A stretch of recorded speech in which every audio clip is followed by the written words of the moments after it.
If there is one rule of etiquette that everyone knows, it is this. It is not polite to talk about money. So we don't like to, especially not in church, because it just seems kind of profane. But Jesus did not read the same etiquette books we did. And if he did, he maybe didn't care. So today's lesson is going to feel uncomfortable because Jesus is going to talk about money. Not only that, he's going to say some things about it that really don't make sense. We're going to see why Jesus was considered a bit of a nut by his contemporaries. But this parable is one that we need to at least try to crack. Within the thick shells of our confusion, we will find one of Jesus' most important teachings. Here is the parable from the 16th chapter of Luke. Then Jesus said to the disciples, "There was a rich man who had a manager, and charges were brought to him that this man was squandering his property. So he summoned him and said to him, 'What is this that I hear about you? Give me an accounting of your management, because you cannot be my manager any longer.' Then the manager said to himself, 'What will I do now that my master is taking the position away from me? I'm not strong enough to dig, and I'm too ashamed to beg. I have decided what to do, so that when I am dismissed as manager, people may welcome me into their homes.' So, summoning his master's debtors one by one, he asked the first, 'How much do you owe my master?' He answered, 100 jugs of olive oil. He said to him, 'Take your bill, sit down quickly, make it 50. Then he asked another, 'And how much do you owe?' He replied, 100 containers of wheat. He said to him, 'Take your bill and make it 80. And his master commended the dishonest manager because he had acted shrewdly. For the children of this age are more shrewd in dealing with their own generation than are the children of light. And I tell you, make friends for yourselves by means of dishonest wealth, so that when it is gone, they may welcome you into the eternal homes. Whoever is faithful in a very little is faithful also in much, and whoever is dishonest in a very little is dishonest also in much. If then you have not been faithful with the dishonest wealth, who will entrust to you the true riches? And if you have not been faithful with what belongs to another, who will give you what is your own? No slave can serve two masters, for a slave will either hate the one and love the other, or be devoted to the one and despise the other. You cannot serve God and wealth." Where to begin? Well, maybe with a little historical context. We can't even try to make sense of this one without understanding what things were like for Jesus' people, living as they were under Roman occupation. You see, the Romans required lots of wine, lots of wheat, lots of olive oil, and they demanded these resources from the local farmers under their rule, calling it a tax. Well, that tax was too much for the farmers, most of whom were barely getting by. They couldn't pay. So in swooped wealthier landowners, happy to help out. "Hey, brother, we'll pay your taxes for you, no problem. Just give us the deed to your property. Don't worry, you'll get to stay on as renters." What else were the poor farmers going to do? Losing their land and becoming sharecroppers was economically crippling, but the alternative was to be homeless and starving. They had no choice. And those absentee landlords, oh, you better believe they would follow through on collecting what was owed to them. And would you believe it? That amount kept growing and growing. Say maybe a farmer couldn't pay the whole amount one year, so they'd add to it what he owed the next year. Maybe even tacking on interest, sometimes as much as 50%. This was, by the way, in direct violation of the biblical covenantal law, which prohibits the charging of interest. Thus, the economic gap widened between the rich and the poor, the rich making up the rules and the poor forced to comply. As you can imagine, the poor farmers hated those absentee landlords who exploited them, so those guys rarely showed up in person to collect the rent. Instead, they sent managers to do their dirty work. And that's the role of the guy in today's parable. His job was to collect the rent, to squeeze as much as he possibly could from those tenant farmers. And for some reason, he wasn't doing a good job. Was he mismanaging the funds, cooking the books, or simply not collecting enough rent to please his boss? That we don't know. But we do know that his boss was sufficiently annoyed to shout at him, the two most dreaded words in any economic system: you're fired. Evaluating his options, he quickly realized that he wasn't strong enough to do physical labor. He'd seen the reality of the farming life, even if his boss had no clue how hard those tenants worked to eke out a living. The only other option was to beg. He had too much pride for that. So he settled on a solution. He would use his positional power to relieve the poor farmers of their oppressive debt, thereby ingratiating himself to them. And according to the customs of the day, he could expect a welcome into their homes if he did something so significant to help them. So one by one, he sat down and canceled their debt, slashing the numbers by 20, even 50%. What do you think of that business practice? Did he have the right to do this? We're not exactly sure. It could be that he had tacked on enough interest of his own, in addition to the amount he was supposed to turn over to the boss, that he had the leeway then to forgive the debt the farmers owed only to him. Now, in that case, yeah, it was perfectly honest. His master couldn't begrudge him a cent. However, it could also be that he was canceling debt owed to his boss. And if that is the case, it's hard to understand why he was praised for it. Maybe the boss was pleased to collect any amount at all, or impressed by someone who could beat him at his own game. That part puzzles us. In the same sentence, he is called both dishonest and clever, and he is commended. This is one of those instances when I really wish I could just call Jesus up and say, explain. To make matters even more confusing, Jesus adds his own commentary to the parable, right? Saying people who belong to this world are more clever in dealing with their peers than people who belong to the light.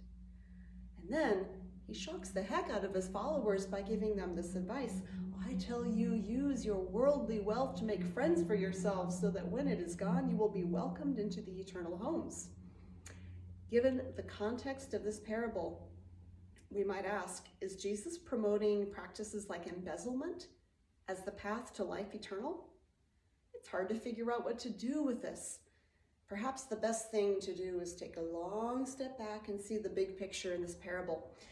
Or as some scholars suggest, to allow ourselves to simply experience the parable rather than trying too hard to understand it academically. We can easily get caught up in ethical debates over what the manager did. Was it right or wrong? Was he or wasn't he cheating? But what's happening underneath the surface is this. Here is the story of a person rearranging his priorities. Wealth, which was once the primary motivator for his life and his work, suddenly becomes less important than the relationships he can make with the poor. He who once used people to help him make money now uses money to help people. They have finally become more important to him than the resources he used to squeeze out of them. This is a story about our relationship with money, and that was critically important to Jesus, not because he thought money was pure evil, but because he understood how unhealthy we become when we focus too much on our relationship with money at the expense of our relationship to God and God's people. You cannot serve both God and wealth, Jesus said. For what God requires of us, if we are to heed the words of the prophet Micah, is to live justly, acting with mercy and loving kindness, and to walk humbly with our God. Or we could use Jesus' summary of God's requirements. Love God with your whole heart and love your neighbor as yourself. It's pretty easy to see from the example in our parable how the pursuit of wealth gets in the way of that. Putting money ahead of people's well-being causes us to commit acts of injustice against one another, exploiting people and even the planet upon which we all live. Even if we're not venture capitalists or billionaire CEOs, it's possible for us, all of us, to get sucked into the trap of placing money on a pedestal above God. We know, for instance, that we as humans are meant to steward the resources of this beautiful planet which God made and called good. Yet somehow, whenever ecologically sound solutions are proposed, we balk because we don't like the price tag. Or we talk about how wonderful it would be if everyone had full access to physical and mental health services, free education, say from preschool to PhD, and affordable housing so no one has to live in squalor. know, that would cost too much. But would it? And what is the cost long term if we don't invest in such things? If we continue on the path we are on, mindlessly serving some abstraction we call the economy as though our lives depended on it, where will we be when the gig is up? The manager in this parable had the realization just as he was about to lose everything. He saw that he needed to make wiser long-term investments, even if it cost him something in the short term. Investing in people, investing in the health of the communities in which we live makes life livable for everyone, not just a few. And that was rather the point of Jesus' ministry, wasn't it? If we recall his mission statement from an earlier chapter in Luke, the whole point of his life work was to proclaim the good news to the poor, to make the blind see, to liberate those who were oppressed. And this story highlights all of that. The blinders are removed from one man's eyes so that he can see the suffering caused by his own role in the blind pursuit of wealth. He becomes an agent of liberation for the poor, releasing them from their crippling debts so that they can enjoy a higher quality of life. And this ends up bringing him the greatest blessing of all, knowing that he himself now has treasure much more valuable than a few coins in his pocket. He has relationships that will sustain him, a banner that bids him welcome in this new thing that he is helping to create, which looks remarkably like what Jesus described as the kingdom of God, where none go without and all enjoy the abundance of life together. And money, well, whether we like it or not, how we use money plays a role in this big spiritual dream we all have, this kingdom of God, which is not only the hope of treasure in heaven, but is also the reality of life on earth, a good life on earth, not for some, but for all. It seems that Jesus is willing to risk offending our social protocol by forcing us to have this awkward conversation with him in which we discuss the biggest taboo, money. And Jesus is saying, look, there's nothing to be ashamed of here. It's a reality. You need money, so did I. That's why people who traveled with me supported my work, you know? Jesus just wants us to reassess the value we assign to our money. And if our relationship with money is more important than the other relationships in our lives, with God, with people, with our planet, that's a problem. This is not a lesson that can be wrapped up with a pretty bow, but I do hope it will give us all something to think about. Because whether we like it or not, we are part of this world, the world that places a very high value on wealth. And in such a world where money and the pursuit of it demands a great deal of our time and loyalty, it can become difficult for us to give the right amount of time and devotion to God. No person of faith has ever not had to navigate this dilemma. We can't simply retreat to the wilderness and live in a cave to avoid being contaminated by the material world that occasionally disgusts us. Instead, we have to figure out what the manager figured out. How can we use our earthly treasure to care for what God treasures here on earth? Like it or not, according to Jesus, how we use our money matters. Let this be our prayer. Lord, you are more precious than silver. Lord, you are more costly than gold. Lord, you are more beautiful than diamonds, and nothing I desire compares to